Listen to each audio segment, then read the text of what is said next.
ಯಾದಗಿರಿ ಜಿಲ್ಲೆಯಲ್ಲಿ ನಿನ್ನೆ ಸಾಕಷ್ಟು ಪ್ರಮಾಣದಲ್ಲಿ ಮಳೆ ಮತ್ತು ಬಿರುಗಾಳಿ ಬೀಸಿದೆ. ಇದೇ ಕಾರಣಕ್ಕಾಗಿ ಸಾಕಷ್ಟು ಅವಾಂತರಗಳು ಸೃಷ್ಟಿಯಾಗಿವೆ. ಅದರಲ್ಲೂ ಯಾದಗಿರಿ ಜಿಲ್ಲೆ ವಡಗೇರೆ ತಾಲೂಕಿನ ತುಮಕೂರು ಗ್ರಾಮದ ಹೊರಭಾಗದಂಥ ಫಾರ್ಮ್ ಆಯಿಲ್ ನೆಟ್ ಏನಿದೆ ಕಂಪ್ಲೀಟ್ ಆಗಿ ಧರಾಶಾಯಿ ಕೂಡ ಆಗಿರುವಂಥದ್ದು. ಸದ್ಯ ನನಗೆ ಅದೇ ಸ್ಥಳದಲ್ಲಿದೆ, ಕೆಲ ದೃಶ್ಯಗಳು ತೋರಿಸುವಂಥ ಪ್ರಯತ್ನ ಕೂಡ ಮಾಡ್ತೀನಿ.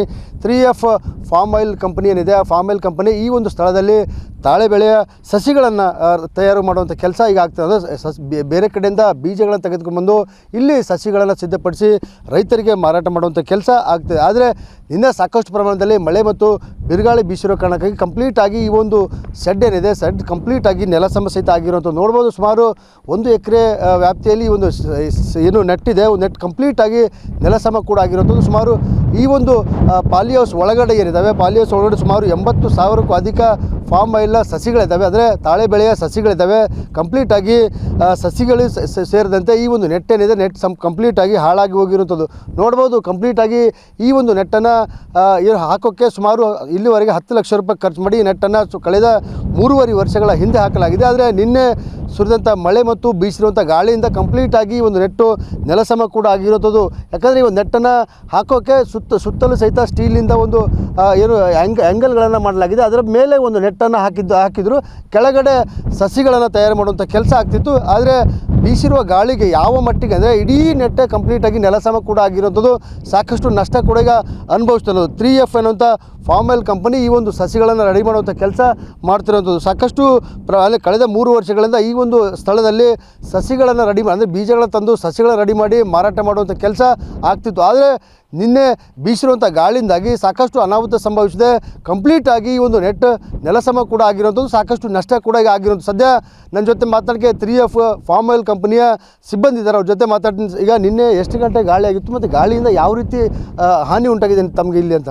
ಸೊ ನೀವೇ ನೋಡ್ಬೋದು ಸರ್, ಇಲ್ಲಿ ಕಂಪ್ಲೀಟಾಗಿ ನಮ್ಮ ನಟ್ಟು ಏನಿದೆ ನೆಲಸಮ ಆಗಿಬಿಟ್ಟಿದೆ. ನಿನ್ನೆ ಗಾಳಿ 8:30ಯಿಂದ 9 ಗಂಟೆ ಬಂದ್ಬಿಟ್ಟು ಮೇಬಿ ವಿಪರೀತವಾಗಿ ಗಾಳಿ ಬೀಸಿದೆ ಇಲ್ಲಿ. ಅದರಿಂದ ಪೂರ್ಣ ನೆಟ್ಟು ಸಮಫ ಆಗಿದೆ.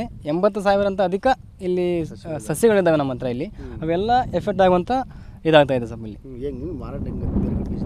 ನಾವು ಇಲ್ಲ ನೈಜೀರಿಯಾ, ಇಂಡೋನೇಷಿಯಾ ಹೊರದ ಕಂಟ್ರಿಯಿಂದ ತಂದ್ಕೊಂಡು ತೊಗೊಂಬರ್ತೀವಿ ಬೀಜಗಳನ್ನು. ಇಲ್ಲಿ ಸಸಿ ಮಾಡಿ ಹೊರಗಡೆ 3 ತಿಂಗಳಾದ ತಕ್ಷಣ ಹೊರಗಡೆ ಮಾಡಿ ಗೌರ್ಮೆಂಟ್ಗಳಿಂದ ನಾವು ಸಬ್ಸಿಡಿಯಾಗಿ ರೈತರಿಗೆ ಇಲ್ಲಿಂದ ವಿತರಣೆ ಮಾಡ್ತೀವಿ ನಾವಿಲ್ಲಿ.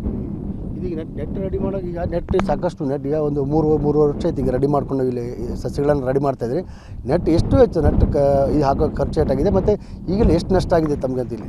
ಸೊ ಅಂದಾಜು ಹೇಳ್ಬೇಕಂದ್ರೆ ಸರ್ 10-12 ಲಕ್ಷ ಖರ್ಚಾಗಿದೆ ಅಂತ ನಮ್ಮ ಮಾಹಿತಿ ಬಂದಿರೋ ಸರ್ ಇಲ್ಲಿ ಅಧಿಕಾರಿಗಳಿಂದ ತಿಳಿ ಬಂದಿರೋ ಸರ್ ಇಲ್ಲಿ. ಪೂರ ನಷ್ಟ ಅನುಭವಿಸಿದೆ ಸರ್ ಪೂರ ಇದನ್ನು. ಪೂರ ವ್ಯವಸ್ಥೆ ನೋಡ್ಬೋದು ಸರ್. ನೀವೇ ಇದನ್ನು ಎಲ್ಲ ಪೂರ ಕ್ಲೀನಾಗಿ ನೆಲಕ್ಕೆ ಪೂರ ಆಸೆ ಆಗಿಬಿಟ್ಟೈತೆ ಪೂರ ಇದನ್ನು. ಫುಲ್ ಹೆವಿ ಗಾಳಿ ಇದೆ ಸರ್. ನಿನ್ನೆ ಬೆಳಗ್ಗೆ ಬಂದು ನೋಡಿದ್ರೆ ಪೂರ ಎಲ್ಲ ಇದಾಗಿಬಿಟ್ಟಿದೆ ಸರ್. ಇಲ್ಲಿ ನಷ್ಟ ಆಗಿಬಿಟ್ಟಿದೆ ಪೂರ ನಮಗೆ ಸರ್. ನೈಟ್ ವಾಚ್ಮ್ಯಾನ್ ಇರ್ತಾರೆ ಸರ್, ಅವರು ಅಂದರೂ ಅಷ್ಟೊಂದು ಇದು ಮಾಡಿಲ್ಲ ಸರ್. ಅವರು ಜಾಸ್ತಿ ಮಳೆ ಅಂತಂದು ನಮ್ಗೆ ಇನ್ಫಾರ್ಮ್ ಮಾಡಿದ್ರು ಸರ್. ಅವರು ಬೆಳಗ್ಗೆ ಬಂದು ನೋಡಿದ ತಕ್ಷಣ ಪೂರ ಇದಾಗಿಬಿಟ್ಟಿದೆ ನಮಗೆ, ಕಂಪ್ಲೀಟಾಗಿ ಬಿದ್ದೋಗಿಬಿಟ್ಟಿದೆ ಪೂರ. ಎಷ್ಟಿದು ಈ ಒಂದು 3F ಫಾರ್ಮ್ ಆಯಿಲ್ನ ಸಿಬ್ಬಂದಿ ಹೇಳುವಂಥ ಮಾತಾಗಿದೆ. ಕಂಪ್ಲೀಟಾಗಿ ನಿನ್ನೆ ಸಾಕಷ್ಟು ಪ್ರಮಾಣದಲ್ಲಿ ಮಳೆ ಆಗಿದೆ. ಇದ್ರ ಜೊತೆಗೆ ಬಿರುಗಾಳಿ ಸಹಿತ ಬೀಸಿರೋ ಕಾರಣಕ್ಕಾಗಿ ಈ ಒಂದು ಫಾರ್ಮ್ ಆಯಿಲ್ನ ಅಂದರೆ ತಾಳೆ ಬೆಳೆ ಸಸಿಗಳ ಸಿದ್ಧಪಡಿಸುವಂಥ ಏನು ಪಾಲಿ ಹೌಸ್ ಇದೆ, ನೆಟ್ ಏನಿದೆ ಕಂಪ್ಲೀಟಾಗಿ ನೆಲಸಮ ಕೂಡ ಆಗಿದೆ. ಹೀಗಾಗಿ ಇದರಿಂದ ಸಾಕಷ್ಟು ನಷ್ಟ ಕೂಡ ಆಗಿದೆ ಅನ್ನುವಂಥ ಮಾತನ್ನು ಹೇಳ್ತಿದ್ದಾರೆ. ಕ್ಯಾಮ್ರಾಮನ್ ಶಿವಶಂಕರ್ ಜೊತೆ ಅಮೀನ್, TV9 ಯಾದಗಿರಿ.